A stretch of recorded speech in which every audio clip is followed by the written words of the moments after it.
यही वाला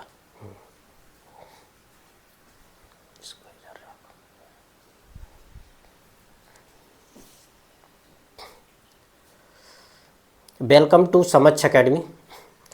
जो कॉन्स्टिट्यूशन की जो हमारी जर्नी थी वो हम आर्टिकल नंबर 17 तक हमने कंप्लीट कर लिया है। आज हम आर्टिकल नंबर 18 को कंप्लीट करेंगे और इसमें जो भी प्रावधान दिए गए उनको हम डीपली स्टडी करेंगे और जिसमें किसी भी प्रकार का ऐसा कोई क्वेश्चन यहाँ पर जो भी होगा उसको हम पुटअप करेंगे या पर सॉल्व करेंगे और इसी की जर्नी को हम आगे भी बढ़ाएंगे। तो सबसे पहले हम स्टार्ट करते हैं आर्टिकल नंबर 17।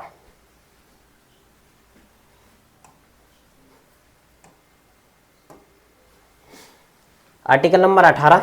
आर्टिकल नंबर हमारा 18 क्या कहता है? उपाधियों का अंत। उपाधियों का अंत देखते हैं हम उसकी लैंग्वेज क्या कहती है। राज्य, सेना, विद्या संबंधी सम्मान के सिवाय कोई और उपाधि प्रदान नहीं करेगा। यहां पर क्या कहता है? राज्य, सेना या विद्या यानी कि एजुकेशन से रिलेटेड की उपाधि के सिवाय दूसरी कोई उपाधि नहीं देगा। कौन नहीं देगा? राज्य।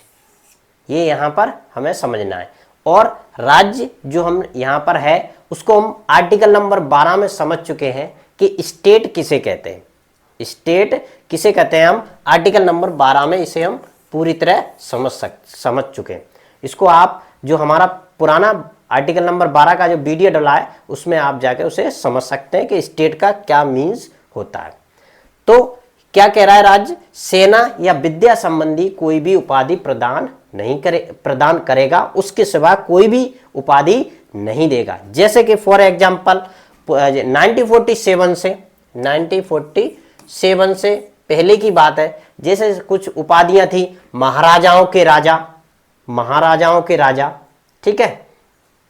और भी बहुत सारी उपाधियां दे दी, सूबेदार वगैरह ऐसी कुछ उपाधियां दे दी जाती थी, जिससे क्या होता था? एक व्यक्ति के अंदर दूसरे व्यक्ति में क्या होता था? डिफरेंस पैदा हो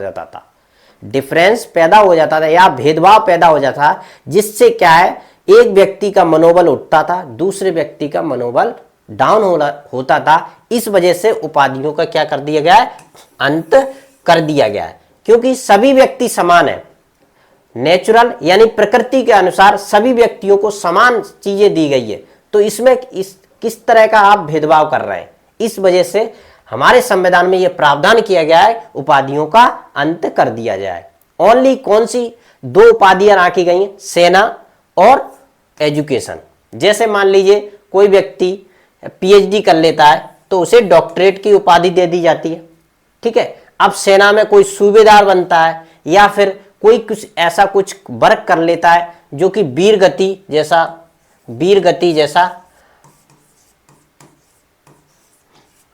जैसी उपाधि उसे दे दी जाती है, ठीक है। हम दूसरा क्लॉज पढ़ते हैं। दूसरा क्लॉज क्या कहता है हमारा? भारत का कोई नागरिक किसी विदेशी राज्य से कोई उपाधि स्वीकार नहीं करेगा। इसका मतलब यह हुआ भारत का कोई भी नागरिक XYZ कोई भी नागरिक किसी पड़ोसी मुल्क या पड़ोसी देश से किसी भी प्रकार की कोई भी उपाधि स्वीकार नहीं करेगा। कौन सी लेगा? ओनली एजुकेशन वाली ले सकता है। जैसे मान लीजिए वो वहां पर अमेरिका, इंग्लैंड, जर्मनी, जापान कहीं पर भी पढ़ रहा है, वहां से सेना एजुकेशन से रिलेटेड कोई भी डिग्री ले सकता है, ठीक है। इसमें कोई प्रॉब्लम नहीं है, ठीक है। लेकिन और किसी भी प्रकार की दूसरी कोई डिग्री लेता है तो उसको भी हम यहां पर स्टडी करते हैं। कोई व्यक्ति, चलिए यहां पर पेन ले लेते हैं थोड़ा। कोई व्यक्ति जो भारत का नागरिक नहीं है, यहां पर समझने की यह जरूरत है, कोई व्यक्ति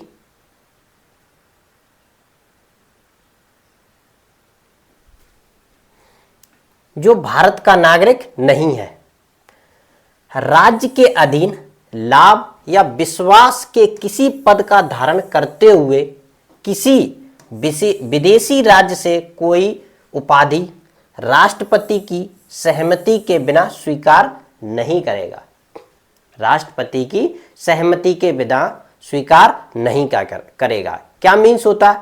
इसका मीन्स होता है, जैसे सपोज दैट पहले तो हमारे संविधान में ये प्रावधान दे दिया गया है कि बाहर का कोई भी नागरिक, विदेशी नागरिक कोई भी हो XYZ, उसे जो इंपॉर्टेंट पद हैं उन पर उनको उसे दिया नहीं जाएगा। जैसे कि अपने इंडिया में कौन सा इंपॉर्टेंट पद है, जैसे अपना ये क्या नाम है, CJI यानी chief justice of India, important post है। दूसरा क्या है? PM, प्रधानमंत्री। तीसरा कौन सा है? राष्ट्रपति, प्रेसिडेंट। इन ऐसे जो भी पद हैं, जो और जुडिशियल के जो भी पद हैं, इनको बाहर के नागरिकों को इसमें नहीं, यानी कि वो लोग इसमें फॉर्म भी नहीं भर सकते और किसी भी तरह का कोई पार्टिसिपेट नहीं कर सकते। ऐसा पहले से ही ऑलरेडी प्रावधान दिया गया है। ओनली इंडियन सिटीजन है वो ही इस पद पर एलिजिबल होंगे। सबसे पहला तो यही है। अब जब ऐसा प्रावधान पहले से ही ऑलरेडी है तो उस व्यक्ति को किसी भी तरह की बड़ी पोस्ट नहीं दी जाएगी, जिससे क्या है, वो कोई भी किसी भी बाहर के देश से किसी भी तरह की कोई उपाधि मिल सके। सबसे पहला तो ये यहां पर ये क्लॉज, ये मेन पॉइंट है यहां पर, ठीक है। और क्या कहता है ये आर्टिकल? अगर ऐसा कोई व्यक्ति ऐसा कुछ कार्य करता है तो उसे क्या करने पड़ेगी?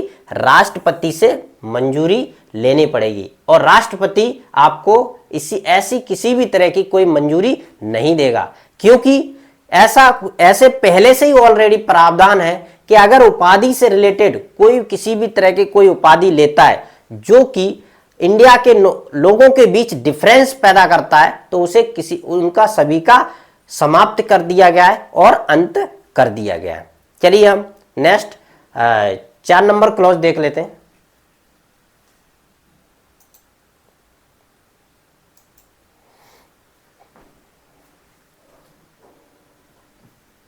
चलिए हम क्लॉज नंबर 4 को यहां पर देख लेते हैं। क्या कहता है हमारा क्लॉज नंबर 4?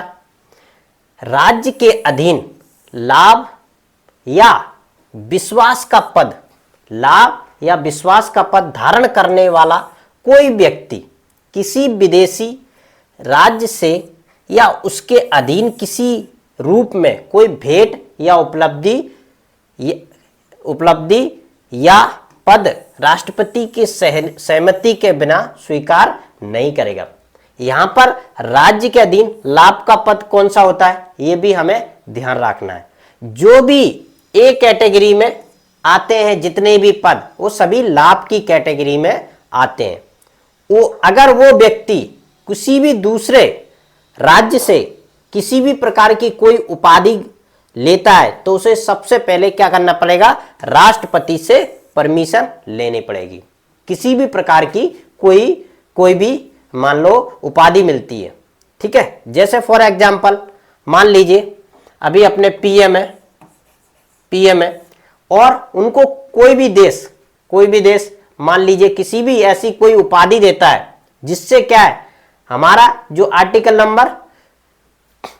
नंबर जो 18 है वो अफेक्टेड होता है, तो उन्हें क्या करना पड़ेगा? सबसे पहले राष्ट्रपति से मंजूरी लेनी पड़ेगी या उनसे परमिशन लेनी पड़ेगी, तभी ये एक्सेप्टेबल होगा, अदरवाइज नहीं। इसीलिए क्या कर दिया गया है, जो जितने भी लाभ के पद हैं उन पे उनको किसी भी प्रकार क्या करना पड़ेगा? उपाधि लेने का पूरी तरह समाप्त कर दिया गया है, और ना ही वो किसी भी ऐसी कोई उपाधि ग्रहण कर सकते हैं जिससे क्या है, हमारा आर्टिकल नंबर 18 क्या अफेक्टेड हो। और दूसरी बात, ओनली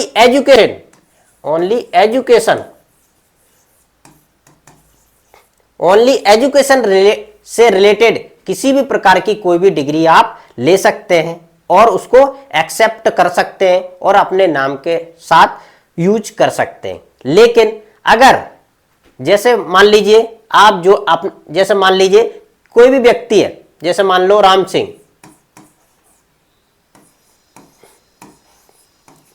जैसे मान लीजिए किसी व्यक्ति का नाम है राम सिंह, समझना यहां पर थोड़ा सा, अपने नाम के आगे सरकारी डॉक्यूमेंट में जैसे राजाओं के राजा ऐसे नाम यूज नहीं कर सकता, महाराजा ऐसे भी नहीं यूज कर सकता है। ऐसे कुछ शब्द है जो कि उनका मीनिंग अलग है, और उन मीनिंगों को अगर व्यक्ति यूज करता है तो वो व्यक्ति की इमेज अलग क्रिएट हो जाती है। इस वजह से क्या कर दिया गया है, उपाधियों का अंत कर दिया गया है। तो आई होप आज आपको समक्ष एकेडमी के थ्रू आर्टिकल नंबर 17 और 18 आपको पढ़ा दिया गया है। आई होप आपको ये वीडियो अच्छे लगे होंगे। लाइक करें और शेयर करें।